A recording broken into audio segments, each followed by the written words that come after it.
Friends, welcome to Sathya's life style channel. இன்றைக்கி நம்ம பார்க்க போகிறது வந்து ஒரு பிரியாணி ரெசிபி தான் பார்க்க போகிறோம். சிக்கன் பிரியாணி தான் நம்ம பார்க்க போகிறோம். இது நல்லா டேஸ்ட்டாகவும் இருக்கும். டக்குன்னு ப்ரிப்பேர் பண்ணிடலாம். ஒரு டோட்டலாகவே ஒரு ½ அன் ஹவரில் இதை நம்ம ப்ரிப்பேர் பண்ணி முடிச்சிடலாம். இது எப்படி பண்ணலான்றதை பார்க்கலாம். இந்த பிரியாணி மசாலா பண்ணுறதுக்கு நான் வந்து சிக்கன் பீசஸ் எல்லாத்தையும் இந்த மாதிரி எடுத்து வச்சுருக்கேன். நடுவில் கட் பண்ணியிருக்கு. இதில் வந்து நம்ம ஃபஸ்ட்டு வந்து பிரியாணி பண்ணுறதுக்கு மேரினேட் பண்ணி இதை ஒரு 1 hour 2 hour வச்சிடலாம். நான் கொஞ்சமாக நல்லா கெட்டியாக உள்ள கர்டு சேர்த்துக்கிறேன்.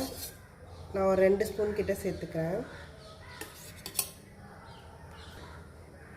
இஞ்சி பூண்டு பேஸ்ட்டு சேர்த்துக்கிறேன்.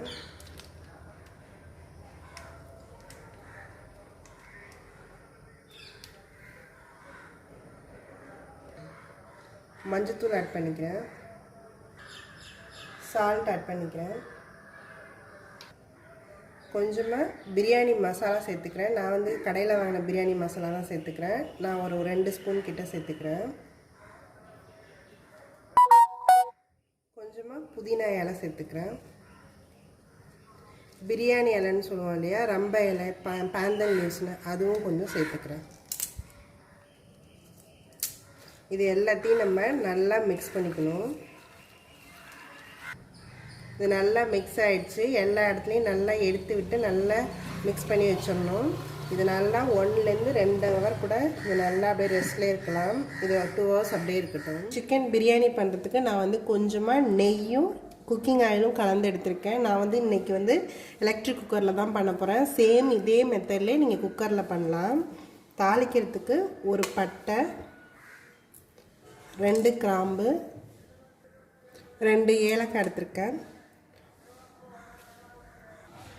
ஜாதி பத்திரி கொஞ்சம் எடுத்திருக்கேன். இந்த ரம்ப இலைன்னு சொல்லுவோம் இல்லையா, அந்த இலை கொஞ்சம் எடுத்திருக்கேன். அது கூடவே ஒரு கொத்து வந்து நான் புதினா இலை போட்டுக்கிறேன். ஒரு கைப்பிடி வந்து புதினா இலை நான் ஆட் பண்ணியிருக்கேன். அதில் இது நல்லா இந்த எண்ணெயிலையும் கீலையும் நல்லா இதை வதக்கிக்கலாம்.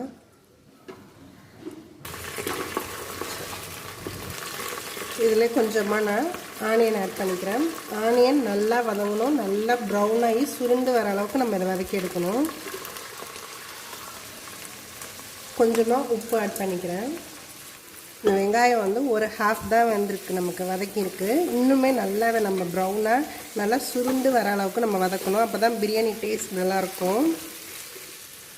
இதுலேயே நான் வந்து 2 பச்சை மிளகா வந்து இந்த மாதிரி கீறி வச்சுருக்கேன். அதையும் ஆட் பண்ணிக்கிறேன். இதையும் நல்லா நம்ம வதக்கி எடுத்துக்கலாம். இதுலையே நான் தக்காளி வந்து ஒரு சின்னதாக ஒரு தக்காளி பீசஸாக கட் பண்ணி வச்சுருக்கேன். அதை ஆட் பண்ணிக்கிறேன். நான் ரொம்ப கம்மியாக தான் தக்காளி சேர்த்துருக்கேன். ஏன்னா நான் வந்து டொமேட்டோ சாஸ் வந்து கொஞ்சம் சேர்த்துப்பேன். அதனால் நான் சின்னதாக ஒரு தக்காளி மட்டும் சேர்த்துருக்கேன். இதையும் நல்லா நம்ம வதக்கி எடுத்துக்கலாம். இதில் கொஞ்சமாக இஞ்சி பூண்டு பேஸ்ட் ஆட் பண்ணிக்கிறேன். நான் ஒரு 2 ஸ்பூன் ஆட் பண்ணிக்கிறேன். இது நல்லா இந்த ரா ஸ்மெல் போகிற அளவுக்கு நம்ம இப்போ வதக்கி எடுத்துக்கலாம். இதில் நான் கொஞ்சமாக தக்காளி சாஸ் ஆட் பண்ணிக்கிறேன். இதையும் நல்லா நம்ம மிக்ஸ் பண்ணிக்கலாம். நான் ஒரு 3 ஸ்பூன் கிட்ட தக்காளி சாஸ் சேர்த்துருக்கேன். நான் வந்து சேர்த்துருக்கிறது வந்து நல்லா ஸ்பைசி ஸ்வீட் உள்ளது தான் சேர்த்துருக்கேன். நீங்கள் வேணான்னா தக்காளி பியூரியாக கூட அரைச்சி சேர்த்துக்கலாம். இல்லை தக்காளி பீசஸாக கட் பண்ணி கூட சேர்த்துக்கலாம். இப்போ இது நல்லா வதங்கிடுச்சு. ரா ஸ்மெல் எல்லாமே போயிடுச்சு. இப்போ வந்து நம்ம சிக்கன் வந்து நல்லா மேரினேட் பண்ணி ஒரு 2 hours கிட்ட ஊறினதை வந்து இதில் ஆட் பண்ணிக்கிறேன். 1 hourலேருந்து 2 hours வரைக்கும் ஊற வைக்கலாம். ஊறினா நல்லா உப்பு உரப்புலாம் ஏறி இருக்கும். இதையும் நம்ம இந்த எண்ணெயிலே நல்லா வதக்கி எடுத்துக்கலாம். நல்லா இந்த சிக்கனை நம்ம இந்த எண்ணெயில் நல்லா ஒரு தடவை ஃப்ரை பண்ணி எடுத்துக்கணும். அதுக்கு பிறகு தான் நம்ம ரைஸு தண்ணி எல்லாமே ஆட் பண்ணணும். நான் வந்து சிக்கன் வந்து ஒரு 1/2 கிலோ எடுத்திருக்கேன். 1/2 கிலோ கொஞ்சம் கூடவே இருக்கும். 1/2 கிலோ சிக்கன் எடுத்துருக்கோன்னா ரைஸும் அதே ஈக்குவல் எடுத்துக்கலாம். இல்லை வேணால் நீங்கள் ஒரு 100 கிராம் வேணால் கம்மியாக எடுத்துக்கலாம். நான் அரிசி வந்து ஒரு ½ அன் ஹவர் கிட்ட ஊற வச்சுருக்கேன். இது நல்லா நம்ம எண்ணெயில் வதக்கின பிறகு தண்ணி சேர்த்துக்கலாம். இது நல்லா வதங்கிடுச்சு. இப்போ வந்து நம்ம தண்ணி ஆட் பண்ணிக்கலாம். நான் வந்து இந்த கப்பால் அளந்து வச்சுருக்கேன். 1 கப்புனா 1½ கப்பு வந்து தண்ணி சேர்த்துக்கலாம்.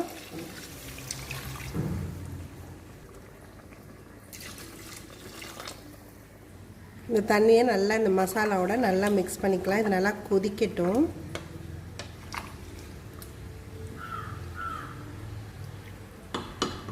இந்த ஸ்டேஜில் வந்து நீங்கள் செக் பண்ணி உப்பு வரப்பு பத்தலைன்னா இப்போ நீங்கள் ஆட் பண்ணிக்கலாம். நான் ஆல்ரெடி எல்லாமே கொஞ்சம் கூட சேர்த்துருக்கனால எனக்கு இது கரெக்டாக இருக்கும்.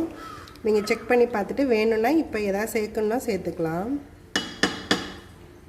இது இப்போ தான் லைட்டாக கொதிக்க ஆரம்பிக்குது. இது இன்னுமே நல்லா கொதிக்க ஆரம்பிக்கணும். நம்ம அதுக்குள்ளார இதுக்கு வந்து வெங்காயம் வந்து நம்ம வறுத்து எடுத்துக்கலாம். அந்த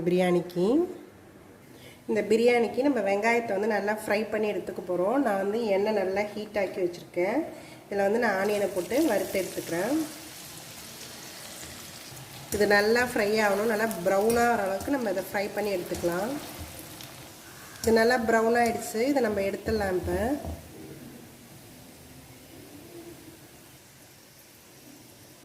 இப்போ இது நல்லா கொதிக்க ஆரம்பிச்சிருச்சு. நம்ம வந்து இப்போ ரைஸ் நான் வந்து ஊற வச்சு எடுத்து வச்சுருக்கேன் அளந்து. அதை வந்து இப்போ இதில் ஆட் பண்ணிக்கிறேன்.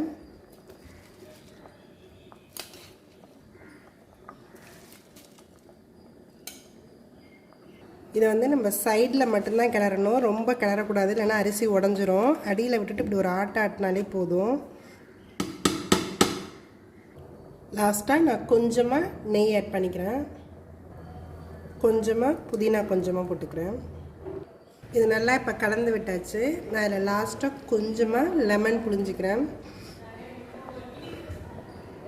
நான் வந்து லெமன் வந்து புது ரைஸுங்கிறதுனால கொஞ்சம் ஸ்டிக்கியாக வருமோங்கிறதுனால சேர்த்துருக்கேன். நீங்கள் பழைய ரைஸாக இருந்தால் சேர்க்க தேவையில்லை. இப்போ இதை க்ளோஸ் பண்ணி வச்சிடலாம். இது இப்போ நல்லா ரெடி ஆகிடுச்சு இந்த பிரியாணி. லாஸ்ட்டாக கொஞ்சமாக கொத்தமல்லி தழையும் நம்ம இந்த வெங்காயம் வந்து நல்லா வறுத்து வச்சுருந்தோம் இல்லையா, அதையும் இதில் ஆட் பண்ணிக்கலாம். இதனால் நம்ம அடியிலேருந்து கிளறிலாம் விட வேணாம், லைட்டாக அப்படி எடுத்து விட்டால் போதும். இப்போ இந்த பிரியாணி நல்லா ரெடி ஆகிடுச்சு. நம்ம ஒரு பிளேட்டில் எடுத்து சர்வ் பண்ணலாம். இந்த சிக்கன் பிரியாணி வந்து ரெடி ஆகிடுச்சு. இது ரொம்ப ஈஸியாக ப்ரிப்பேர் பண்ணலாம். சேம் இதே மெத்தட்லேயே நீங்கள் குக்கரில் ப்ரிப்பேர் பண்ணலாம். ஈஸியாகவும் இருக்கும், டக்குன்னு இது முடிஞ்சிடும். இது நல்லா டேஸ்ட்டாகவும் இருக்கும். லாஸ்ட்டாக வந்து இந்த ஃப்ரைடு ஆனியன் எல்லாம் சேர்க்கறதுனால நல்லா இது கொஞ்சம் லைட் ஸ்வீட் கொடுக்கும், நல்லாவும் இருக்கும். இது நீங்களும் ட்ரை பண்ணி பாருங்கள். என்னோடய வீடியோஸ் எல்லாத்தையும் பாருங்கள். மறக்காமல் எங்கள் சேனலை சப்ஸ்கிரைப்